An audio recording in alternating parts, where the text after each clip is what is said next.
Congress party ఎమ్మెల్సీలను, Congress party నాయకులను మీరు ఎవరైనా చూసిందో లేదో టీవీలో, కానీ నేను చూసింటే ఇప్పుడు గదానికే సమాధానం చెప్పిన. ఏమని బతిలాడుతున్నాడు? అరే మనం ఏం తప్పు చేసినాంరా తమ్మి, మనం ఏం స్కీమ్ బంద్ చేసినాం, అన్ని నడుపుతున్నాం కదా, వాళ్ళు బీఆర్ఎస్ వాళ్ళు అంతగానం అంటా ఉంటే మీరు ఎందుకు మాట్లాడతలేరు, ఏం కమ్మి చేసినామో అని రేవంత్ రెడ్డి మాట్లాడుతుండు. ఏ స్కీమ్ బంద్ చేసినామో అంటుండు. ఇప్పుడు రేవంత్ రెడ్డికి ఆయన ఈపు ఆయన కనబడతలేదు, ఆయన కనబడతలేదు. నువ్వు జూబ్లీ హిల్స్ ప్యాలెస్లో కూర్చొని చుట్టూ 100 మంది పోలీసు వాళ్ళని పెట్టుకొని, ఇనుప కంచెలు పెట్టుకొని, బ్యారికేడ్లు పెట్టుకొని కూర్చుంటే నీకేమర్థమవుతుంది రేవంటి? రా, జనంలోకి రా, పబ్లిక్లకు వస్తే ఏం బంద్ చేసినావో ఏం తక్కువైందో ప్రజలు చెప్పడానికి సిద్ధంగా ఉన్నారు. నువ్వు వచ్చినాక విద్యార్థుల ఫీజు రియంబర్స్మెంట్ బంద్ కాలేదా? పిల్లల చదువులకు ఫీజు రియంబర్స్మెంట్ వస్తుందా? 20 లక్షల మంది పిల్లల ఎస్సీ ఎస్టీ బీసీ పిల్లలకు 2.5 సంవత్సరాల నుంచి ₹1 ఇవ్వకుండా పిల్లల చదువు లాగం చేసినావు రేవంత్ రెడ్డి.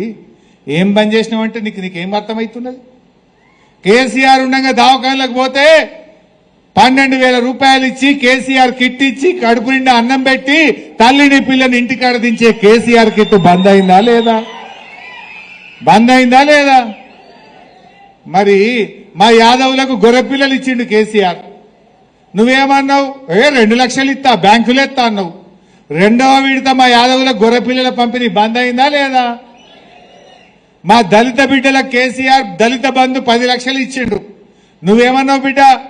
10 కాదు 12 ఇస్తా అన్నాడు. 12 లేదు, 10 లేదు. దళిత బంధు బంద్ అయిందా లేదా? అదేవిధంగా మా ముదిరాజులు, మా గంగపుత్రులు, వానకాలం వచ్చిందంటే మా క్రాంతి వచ్చి సింగూరులో రొయ్య పిల్లలు పోతుండే, ఊరూరికి చేప పిల్లలు పోతుండే. ఇప్పుడు నడుతుందా అది? రేవంత్ రెడ్డి వచ్చినాక రొయ్య పిల్లలు బంద్ అయింది, చేప పిల్లలు పోసుడు బంద్ అయింది.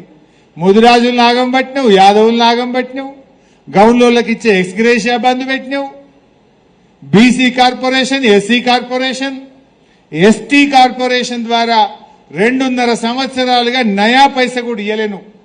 కేసీఆర్ గారు ఉన్నప్పుడు ఎస్సీ ఎస్టీ బీసీలకు వివిధ కార్పొరేషన్ పథకాల ద్వారా ₹1,000 కోట్ల పథకాలు అందినాయి.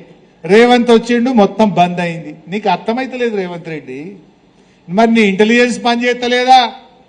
మరి నీకు సమాచార లోపం ఉందో గానీ కార్పొరేషన్లు బంద్ అయినాయి, లోన్లు, బీసీ బంద్ అయింది, దళిత బంద్ అయింది, గొర్రె పిల్లలు బంద్ అయినాయి, చేప పిల్లలు బంద్ అయినాయి, పిల్లల స్కాలర్షిప్లు బంద్ అయినాయి, కేసీఆర్ కిట్ బంద్ అయింది. ఏది చక్కగా ఉన్నది నీ కథ? రైతు బంధన చక్కగేసినావాను. అప్పుడేమో ఈ సిపాయి కేసీఆర్ బరాబర్ 2 పంటలకు ఇచ్చిండు. ఈ సిపాయి ఏమంటుండే అప్పుడు? 2 కాదు భయ్, 3 పంటలకు ఇవ్వాలి, పునాసకు కూడా ఇవ్వాలన్నాడు. అలేదా? 3 పంటలకు ఇవ్వాలన్న ఈ సిపాయి ఇప్పుడు 3 పంటలకు రైతు బంధు ఎక్కువచ్చిండు. ఓసారి మొత్తానికే 9,000 కోట్లు ఎక్కువట్టిండు, ఓసారి 5,000 కోట్లు ఎక్కువట్టిండు, ఓసారి 4,000 కోట్లు ఎత్తుకొట్టిండు, ఇంకోసారి 500, 1000 కొట్టిండు. మొత్తం 19,000 కోట్ల రూపాయల రైతు బంధు ఎగ్గొట్టినావు రేవంత్ రెడ్డి. నీకు ఇంటికాడ కూర్చుంటే, ఆ జూబ్లీ హిల్స్ ప్యాలెస్ లో కూర్చుంటే నీకు వినబడతలేదు, కనబడతలేదు. రా, మా జోగుపేటలో ఏ ఊరికి పోదామో దా, రైతు బంధు పడ్డదా లేదా అడుగుదాం దా.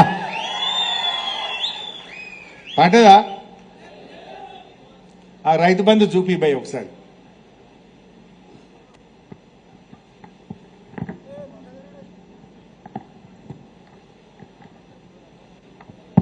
రెడీ లేవా బాబు? రైతు బంధు గట్టిగా చూపు, సౌండ్ పోయింది.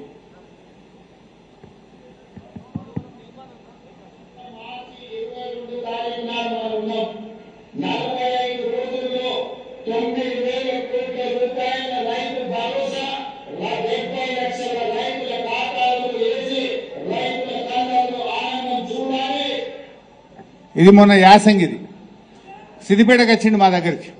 ఇది సిద్దిపేటలో మాట్లాడిన మాట. యాసంగి అప్పుడు సిద్దిపేటకు వచ్చి 1 ఎకరం వేసాడు. వేసి అది మార్చి 22, 45 రోజుల్లో 9,000 కోట్లు వేస్తా, రైతు బంధు పండుగ చేస్తా. ఇక నరికేదే నరికిండు సిద్దిపేటలో. పోయిండు కదా అంటే 45 రోజులు పోయి 100 రోజులు అయింది. యాసంగి ఎగబెట్టిండి, ఇప్పుడు వానకాలం షురువు చేసిండు. అంటే మనం మర్చిపోతాం, అంత అమాయకులం. యాసంగి ఎగ్గొట్టినా ఇక అంతా మర్చిపోతారు, వానకాలం ఎత్తే అనుకుంటుండు. ఆ స్క్రీన్ మొత్తం అది షీట్ పెట్టు. ఒక్క యాసంగి ఎగ్గొట్లే ఇట్లా 3 పంటల నర ఎగ్గొట్టిండు. 19,000 కోట్ల రూపాయల రైతు బంధు ఎగ్గొట్టిండు.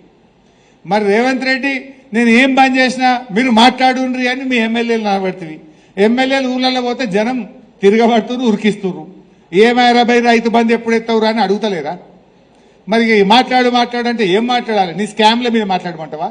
హ్యామ్ రోడ్లలో స్కామ్ చేసినాం, గురుకుల టెండర్లలో స్కామ్ చేసినాం, పంచాయతీ రాజ్లలో స్కామ్ చేసినాం, లేకపోతే మన విద్యుత్ స్కామ్ చేసినాం, సివిల్ సప్లైస్ వడ్లలో స్కామ్ చేసినాం, హైడ్రాల స్కామ్ చేసినాం, హిల్ టీపీల స్కామ్ చేసినాం, బొగ్గుల స్కామ్ చేసినాం, సింగరేణుల స్కామ్ చేసినాం.